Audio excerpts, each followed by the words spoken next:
ரூபாய் கடன் தந்த நண்பருக்கு சுமார் 1 கோடி ரூபாய் வழங்கிய காய்கறி விற்பனையாளர்.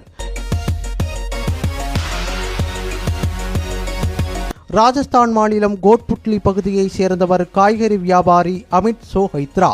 இவர் கடந்த வாரம் தனது நண்பரிடமிருந்து 1000 ரூபாய் பணத்தை கடனாக பெற்றுள்ளார். பின்னர் வேலை நிமித்தமாக அவர் பஞ்சாப் சென்றுள்ளார்.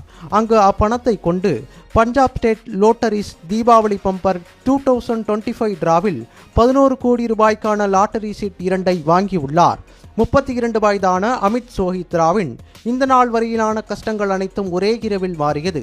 குடும்பத்திற்கு தினசரி 3 வேளை உணவு அளிக்கவே கஷ்டப்பட்டு வந்த அமித் ஒரே இரவில் 11 கோடி ரூபாய்க்கு அதிபதியானார். ஒரே நாளில் அவரது வாழ்க்கை தலைகீழாக மாறியது. அவர் வாங்கிய 500 ரூபாய் மதிப்பிலான 2 லாட்டரி சீட்டுகளில் ஒன்றில் 11 கோடி ரூபாய் விழுந்தது. ஆனால் அவரது மற்றொரு லாட்டரி சீட்டுக்கும் 1000 ரூபாய் பரிசு விழுந்துள்ளது. கொஞ்ச நெஞ்ச அதிர்ஷ்டமும் பிசிறு தட்டாமல் அமித்துக்கு பணத்தை அள்ளி வழங்கியுள்ளது.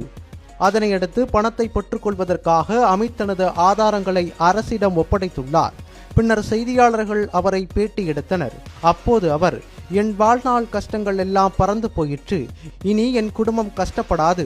எனக்கு வேண்டிய போது 1000 ரூபாய் கடன் தந்து உதவிய நண்பர்களின் மகள்கள் இருவருக்கும் தலா 50 லட்சம் ரூபாய் பணம் தர உள்ளேன் என தெரிவித்தார்.